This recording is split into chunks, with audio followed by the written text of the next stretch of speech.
Hi everybody, it's Kate from Valere. I'm a physiotherapist, sports scientist and researcher, and I specialise in prescribing strength training for endurance athletes, particularly triathletes and runners. Today I'm going to take you through an at-home workout that you can do that takes approximately 30 minutes to help improve running performance and minimise injury risk. This workout's designed to strengthen up predominantly through your core and your lower limbs, and it's designed to help minimise the risk of common running-related injuries such as Achilles tendinopathy and runner's knee. So I'm going to take you through it. There's lots of modifications throughout this workout, including progressions and regressions, so you can tailor it to suit your needs. And you shouldn't need any more equipment than a step or something that you can find at home, and a band, and just your body weight. So let's get started.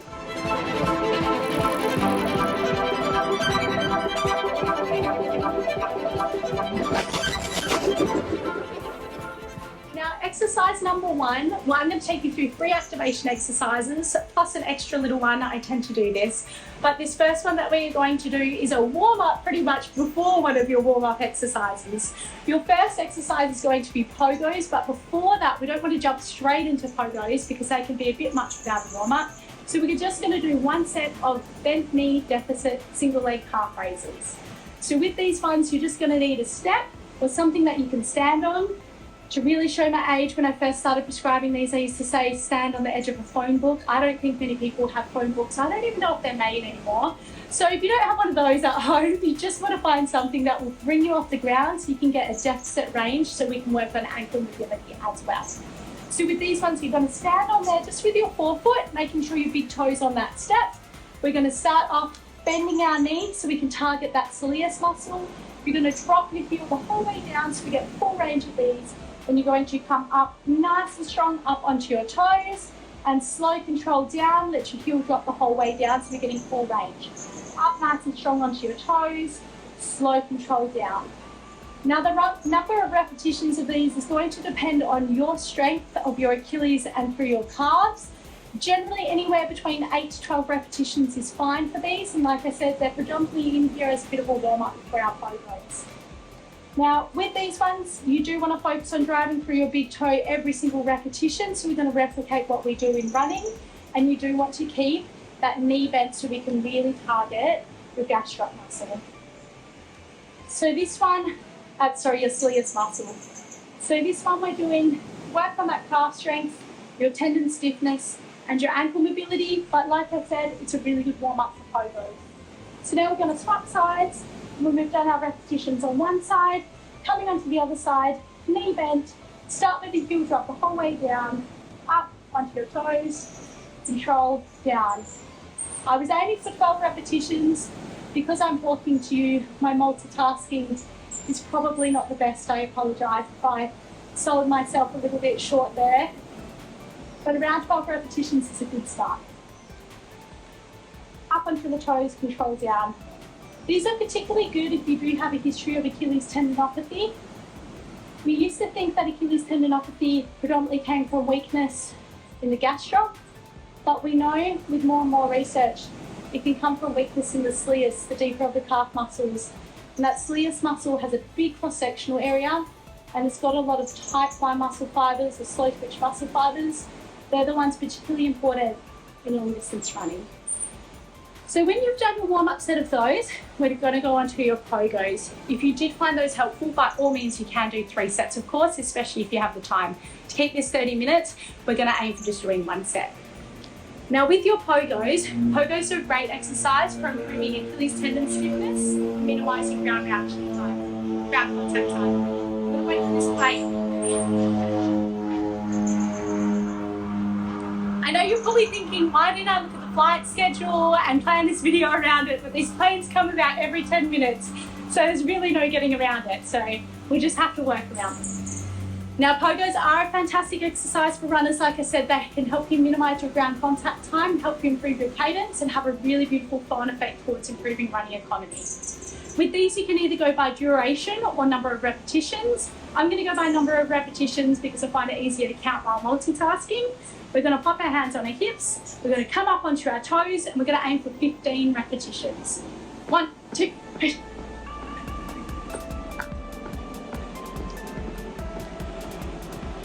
Okay, when we've done 15, we're going to have a rest. Now I have a helicopter. That's pretty unlucky.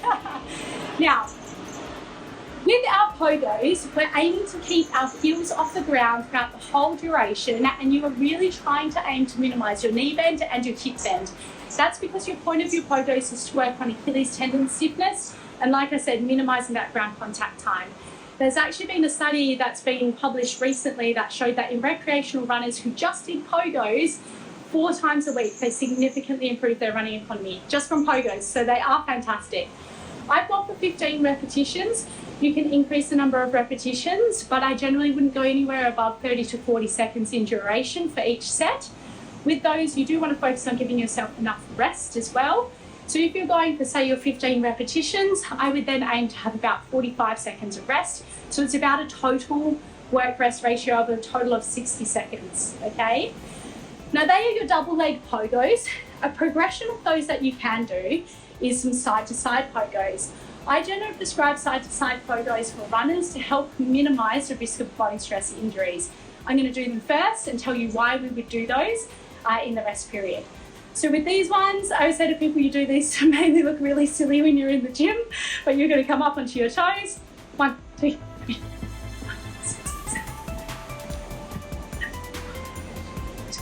16.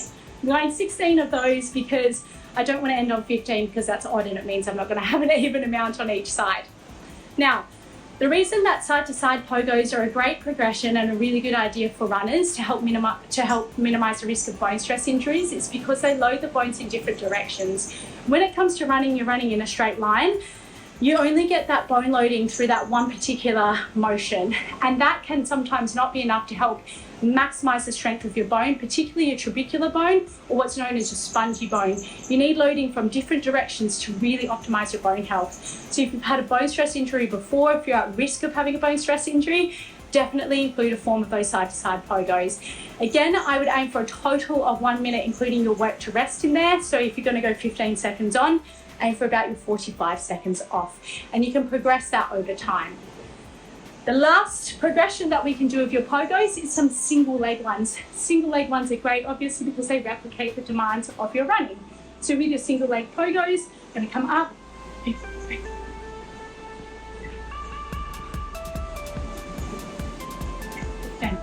They probably weren't my best quality ones, sorry.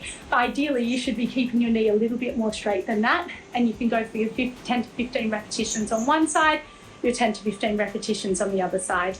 You can also do your single leg ones side to side as well, which is really good. But be careful of those because they do load up a lot through your adductors, so in the groin, and that can be a lot of load through there. I think sometimes people underestimate how much Pogos can take a load on your body. So be really sensible with those progressions through there. If you're going to include these in your workout, what I'm going to prescribe to you in this one is 4 sets of 15 seconds of your double leg ones, 45 seconds of rest. It's a great place to start for your at-home program, but you can go through those progressions like I recommended before as you feel like you can. So that's exercise number 1, done, okay? Let's go on to exercise number 2. Obviously, this is going for a little bit faster than what you would do at home because you would have the appropriate rest periods, but you can always just pause this video, do those exercises, and come on to this exercise when you've completed your Pogos. So this next one that we are going to do is a really good core building one, lower limb building strength, but also some really nice hip mobility and some ankle mobility. Now, my ankle mobility is not fantastic. I had a traumatic injury on the inside of my ankle when I was about 24, and I've never quite had the same ankle range. I'm working on it, but for that reason, I'm going to have some shims. So shims are just virtually anything that you can find. There can be little weight plates, or I've got here little furniture sliders that you're going to put underneath your heels to help with your ankle range. You do not have to use them if you don't feel like you need them. With these, your foot width apart depends on your hip width and your natural anatomy. You might find it better narrower, you might find it better wider. You really have to play around and see what works for you. With this, I do have a weight. You can do these just holding onto anything that you can find at home. This isn't a particularly heavy weight, but the weight does actually help you come down into a squat. I've got a 6 kilo here. So you're going to hold onto that weight plate. We're going to come down into our squat. We're going to hold at the bottom of the squat. And as we are down here, we're going to bring one knee away from our elbows, in. Away from the elbows, in. And we're going to do that 8 times. So that's 8 times on each side. Woo. This way, we're working our glute muscles and we're really working on that hip range. It's 4. And working on our ankle range as well. 5, 6, 7, 8. And coming back up again. When you've done that 8 on each side, you're going to give yourself 60 seconds of rest. With these ones, we can progress these by increasing the number of repetitions to 10 on each side. Alternatively, if you want to improve your ankle range, you can move your shins away. Or if you want to make a progression of these to make it harder and really challenge your core, you're going to move the weight away from you. And I'm going to do that in our next set. Now, while you're having a rest, have a really good think about your hip history. Have you had a history of injuries there before? Have you had a form of hip labral tear, femoral acetabular impingement, even any form of lower back pain? If you're answering yes to any of that, maybe minimize range of your squat. I was going into quite a deep squat then. I actually do have a history of a hip labral tear, and if I go too deep for too long, it can flare it up. So you really have to stay in tune with what works for you and your body. So just make sure that you're not pushing the depth of that squat too much into too much hip flexion. So next round that we're going to do, I'm going to show you the little progression to challenge our core, get a bit of upper body loading. So we're going to come down into that squat, into the range that suits you, holding that weight away from you, and then going for your 8 repetitions. Bring that knee away, really working on that glute strength and that mobility. You can hold that weight plate even further away. You really want to work on some good upper body and core strength. Woo. Another one that I'm really doing to make you look really cool if you're doing this in the gym. That's why we do home workouts, right? So we don't have to look silly in the gym. And then coming back up again. You don't have to do the sound effects like I made. All right. You're going to aim for 3 sets of 8 repetitions on each side. You can play around, you can go in between. You don't have to go straight from holding the weight plate here to all the way out. You can play around with what works for you. So again, a fantastic exercise to work on hip mobility, some glute strength, some good core strength, a little bit of upper body as well. So they are your squats with your hip external rotation. By the time you've done 8 repetitions, I want you to feel like you could only do another 2. So that's what we call 2 reps in reserve. So that's exercise number 2. Okay. 3rd exercise, I'm just going to grab my towel. 2 seconds. A little mat or a towel for the floor if you prefer. Depends what surface you have. If you have carpet at home, you probably really only need your mat just for maybe a little bit of sweat. As you can see, I'm doing here. We are in Seychelles, so it's very hot. So excuse me for the sunnies and the very flustered hot sweating. But this next exercise we're going to do is a side plank clamshell. So I'm going to take you through 3 progressions that we can do with these. The first one is going to be our side plank clamshell without a band. So with this one, we're going to come down into our side plank position, popping our elbow pretty much underneath our shoulder, hand on the hips, opening up through the hips, coming up into our side plank position and down. For these ones, I'm going to aim to do 12 on one side, and then we're going to aim for 12 on the other side. I really like these side plank clamshells because they target a lot of things all in one movement, which is the theme of generally how we do strength training here. So with these, you're getting some really good core strengthening in here because you're in a side plank position. You're really working on the glute meads, so the stabilizing glutes on the underneath of your hips, so the ones down here, because they are keeping you up and in that side plank position. But the benefit of adding this clamshell with the top leg is you work on hip external rotation with your top leg. And swap sides. Again, you can just flip over at home. I'll make sure I'm facing you. So, your elbow underneath your shoulder in that nice side plank position here. Coming up, hips up nice and high and up. So like I was saying, you really work on the external rotation muscle fibers of your glutes here. So our stabilizing glutes, our glute medius, glute mid in particular, do both hip abduction, which is bringing your leg out to the side, or this one underneath is doing that hip abduction the isometric way, so it's holding us up. But they also do hip external rotation. And that has a really nice flow-on effect in looking after the knee and not letting it fall in too much during the single leg stance phase or running. So often I find when people do glute med exercises, they focus a lot on hip abduction muscle fibers, but they tend to forget that it does external rotation as well.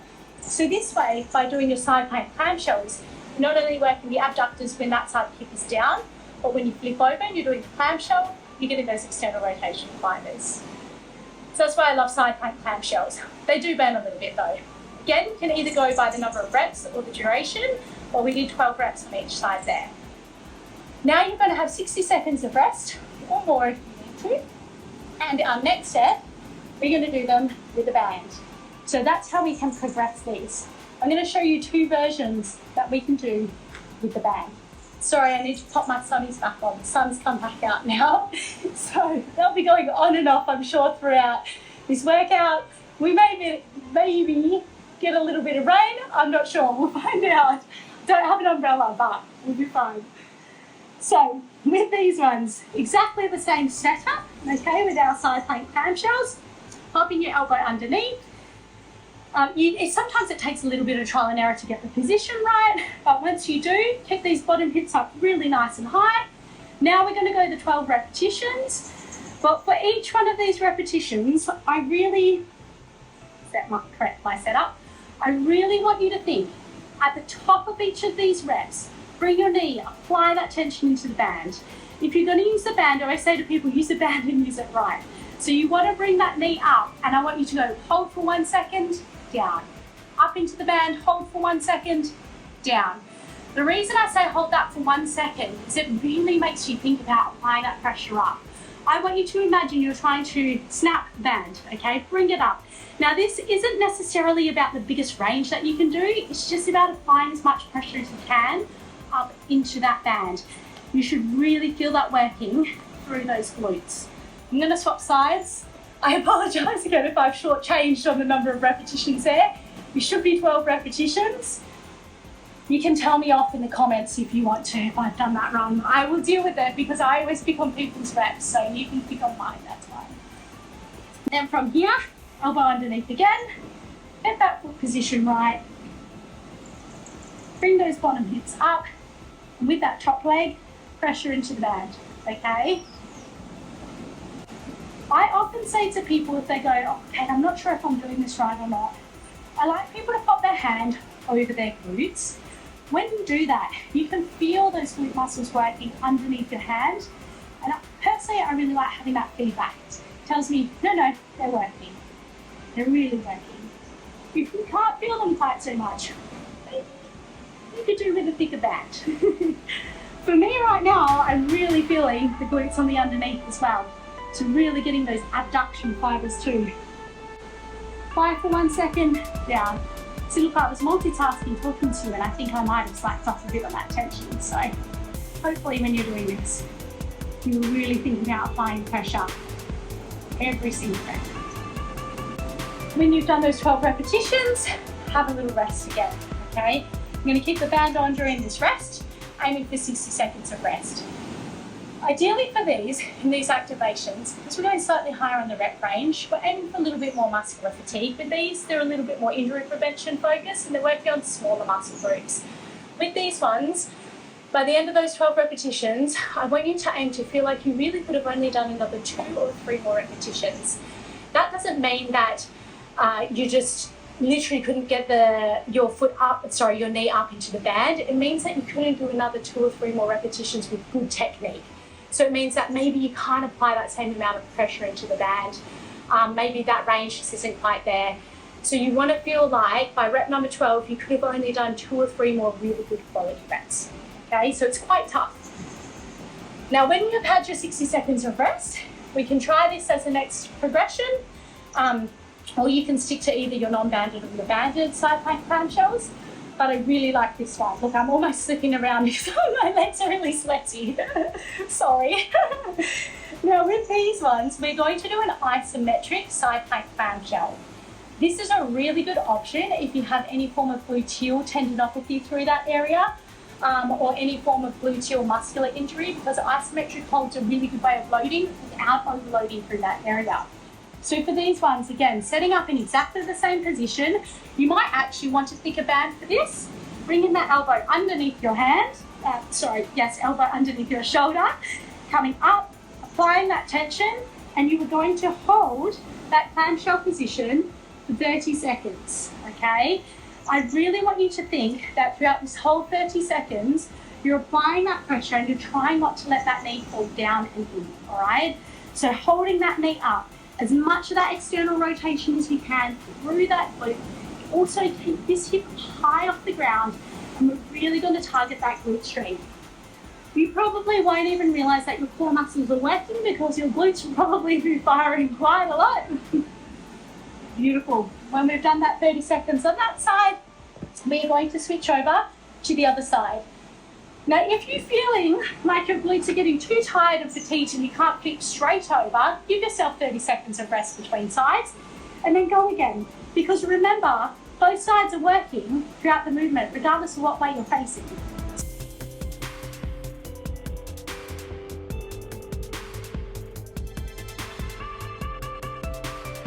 Keep going. Tension on. That's our 30 seconds, okay? So, that is our activation exercises done. I obviously did them all, I grouped them together, the Pogos, going into our squats with external rotation into our side planks. You can rotate through them to give each muscle group a little bit of a rest if you want to, or you can do them like I did. Just make sure you give yourself enough rest so you can keep good quality of the next set for those ones. Your strength training is something that you don't want to rush. Often as runners, we always feel like, oh, we've got to get our heart rate up, we've got to go, go, go. Not in strength training. Strength training, we take our time to make sure we get the proper muscular and tendon adaptations as we want to from our sessions. So by all means, give yourself a rest. I'm going to grab a quick drink of water. And then we're going to go into two main set exercises. These exercises are slightly lower in the rep range, slightly longer in the rest, and slightly harder intensity, because the aim of these ones is to improve tendon stiffness and improve your maximum strength, as well as work on a little bit of biomechanics. Again, I'm going to take you through some progressions that we can do for each of these exercises. You might not have this exact step at home, but again, whatever you can find at home, a chair is a great option of what you can find. You do just want to make sure that whatever you have is quite sturdy. This first exercise you could get away with maybe doing it off the couch or off the bed, but the second main set exercise you won't be able to because it'll be too unstable. So you want something with a relatively nice firm surface.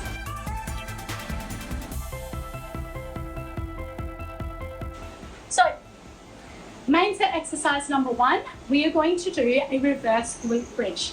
This is a fantastic exercise for gluteal strength, a bit of lower back strength, some core strength, lots of hamstrings, and a bit of isometric calf loading as well. All right, with these ones, feet go up on the bench and you're just putting your heels into the bench. That's really important that it's just your heels, because that will help you really target through your hamstrings, which are very important. Hands come by your side. If you feel unstable, you can put them wider, but it's really where it's comfortable for you.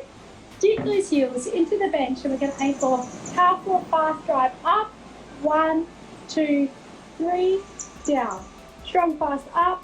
1, 2, 3, down. We're going for 8 repetitions of these ones for our double leg. It is really important that we get that fast, powerful drive up. The reason that that's important is because we really want to work on rate of force development. When we run and we hit the ground and we're pushing off, we have really powerful hip extension where our hips are opening, and you want to replicate that in this movement. And then because we don't have weights with this exercise, we want to maximize our eccentric strength. That's why we're aiming for a 3-second down. It's really easy for you glutes just go down onto the ground, but you're not controlling anything, you're not getting any strength out of it. So that's why we do slow down. So every rep, full fast up, slow controlled down. Now with these ones, because they're harder than your activation ones, we're working on bigger global muscle groups. We're going to have a longer rest period, so you're aiming for 90 seconds, or you can have up to 2 minutes if you prefer, if you found that particularly hard. So you're going to have that rest period. If you found that easier, we're going to go into single leg. And if you've been doing these double leg ones for a while, the second that you feel like you can progress to single leg, progress to single leg. When we run, everything is single leg, okay? That's the difference between walking and running, is there's a single leg phase. So that's what we want to replicate when we're doing our strength training. So whenever you have the option, with these, set yourself up like you're going to do them double leg, bringing one leg out of the way. Same concept where we're going to really dig the heel into the ground. We're going powerful, fast up, and we're going to again aim for those 8 repetitions on each side. So powerful, drive up, 1, 2, 3. Strong, 1, 2, 8 reps. Keeping good quality every single repetition. You should be feeling your hamstrings behind your knee. Powerful. 3. Powerful. 2, 3. Strong. 2, 3. Strong. 1, 2, 3. Okay, 8 repetitions on one side, 8 on the other. Now, I'm actually going to show you progression on the other leg, okay? So obviously you'd go 8 that way, 8 on the other one, but I'm just going to show you the progression instead of having to show you a whole other set. I tend to talk a little bit much, which makes this video go a little bit longer than it should. Sorry. All right, now progression for this one, okay? You would have seen I move myself out. We're going to lengthen the lever arm of this leg. So we're going to go along the lever arm, which means a lot more hamstrings. It's going to make it harder. You can also feel your calves working a little bit. The only thing is just make sure your foot doesn't slip away, okay? So make sure you have something with strong surface there. So with these ones, again, set yourself up sort of more in that double leg position, but pull your leg away. Up strong. 1, 2, 3. Strong. 1, 2, 3. Aim for that same power. Hips up as high as you can. So aim to get the full height every single repetition.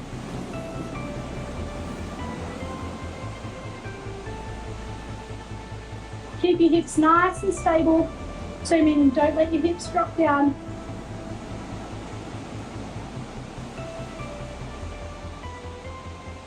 Beautiful. When you've done your 8 on that leg, obviously have 90 seconds to your 2 minutes of rest. Now, when I said keep your hips nice and stable, what I meant by that was when I am in that single leg position, okay, and I'm up like this, you don't want your hips to drop down. It's quite hard to not let them drop down because you've only got one leg that's on the box. Your hips are naturally going to drop down the leg that's on the box. So you have to really think about working your glutes on this side and your core muscles to keep your hips nice and stable. That's a really important thing to think about because that can help strengthen up through your hips. So when you're running, if you ever notice in the back end of your race photos, you think you look fabulous, but you might actually look like your hip is dropping out to the side like this, and this hip is dropping down. We're replicating, correcting that in your hip thrust position here. So we're really going to target that. So not only are these great for glute mats and hamstring strength, but lots of that hip stability there as well. If you still find that quite easy, you can do a 30-second isometric hold through there, or if you have your dumbbells or your weights at home, by all means you can also pop them on your hips and you can do some single leg ones with the weight across your hips as well. But for those, we're going to aim for 3 sets of 8 repetitions on each side at an intensity, so meaning how far in or out you are, and the speed of that movement that's going to leave you feeling like you could only do another 2 more repetitions in reserve. Make sure you give yourself that 90 seconds to 2 minutes of rest. So that's main set exercise number 1. Okay. Next one we're going to do, I'm just going to move this out of the way. I'm going to grab a quick drink of water. It's a little bit clouded over now. I've jinxed it. Watch the sun come out in the next 2 minutes probably.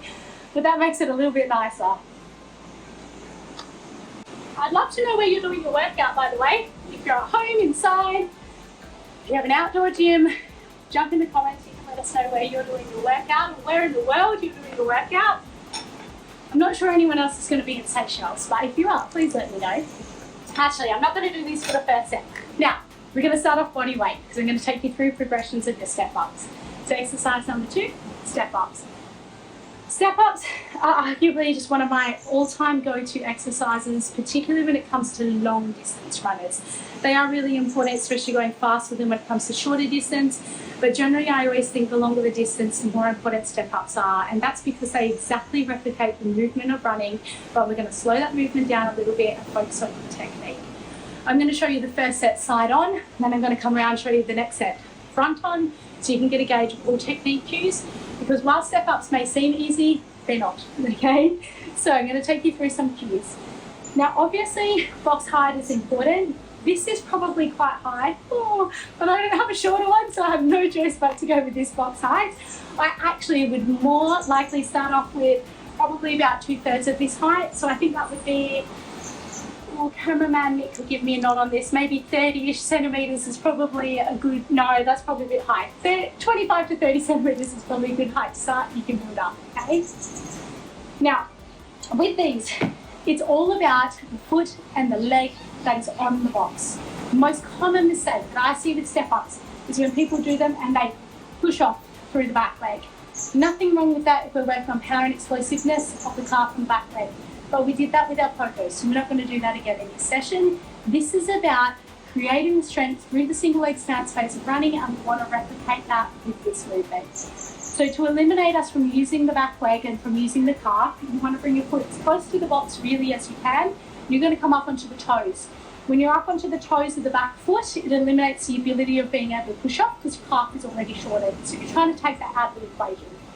The next cue I really want you to think about, imagine your box is cardboard, and what you're trying to do is squash it, and you're only allowed to squash it with this leg. So we're going to go strong, fast, boom, powerful drive up, strong, fast. That probably didn't look very strong nor fast, but in my head it was, okay? From here, it's a control down. Now the control down is just as important as the power up. You'll see that more as I come front on, but the control down, up onto the toes, powerful, strong drive up, full hip extension at the top, other foot lightly touches, slow control, down. We're going to aim for 6 on each leg. Up, drive through the box, imagine it's cardboard, strong, fast, powerful drive up, 1, 2, control down, fast, up, slow control, down, one more rep, up, control, down. So remember not to push off that back leg. I'm going to show you these front arms, and we'll focus more on the control down and a couple of things you want to think about. Ideally, if you can set this up actually in front of a mirror when you're doing these at home, that would be better, okay?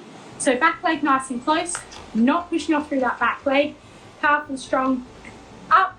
Hopefully my knee didn't fall in throughout that movement. Now we want to think about this leg. Don't let the knee fall in. We're going to control it. Down. Felt a little bit wonky, I think it was okay. Out strong. 1, 2, 3, down. 4 more reps, just like that. Strong. 1, 2, 3. Lots of concentration. Strong.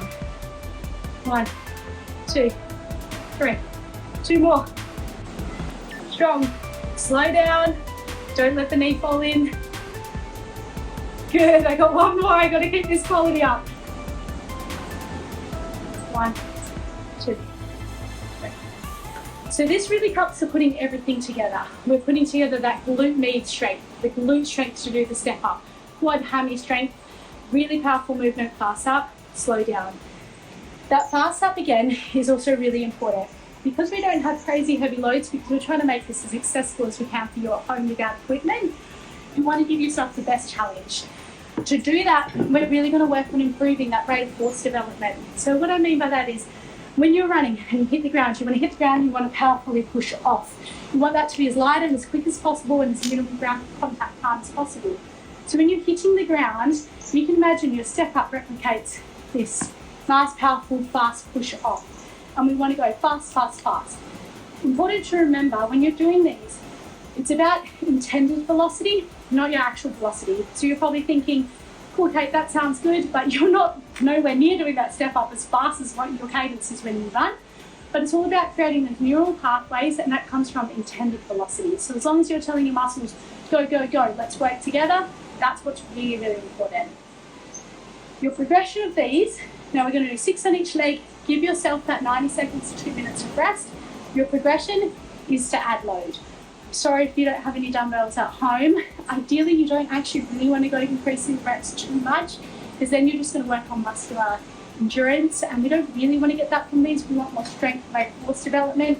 So if you can get your hands on some dumbbells or any form of weights that you can at home, okay? You can, of course, increase the height of your box as your other way to progress your intensity. But again, you're going to kind of hit a point where you're just jamming up your hip a bit too much and you're not quite getting the point of the exercise. So try to get your hands on some weights if you can. So I'm going to go through another set, all right? So with these ones, foot comes on the box, up onto the toes of the back leg so I'm not cheating. Dumbbells come by my side, fast, full extension up, 1, 2, 3, down. Fast, powerful, 1, 2, 3. That was a bit too fast on the way down. Up, you need to control this one down and up. 1, 2, 3. Fast. 1, 2, 3. Fast. 1, 2, 3. I'm going to come front onto you now, so you can see from the front on. Hopefully, some good control in. Okay. So from here, we're going to really aim for strong drive up. 1, 2, 3. Controlling that knee. Drive. 1, 2, 3.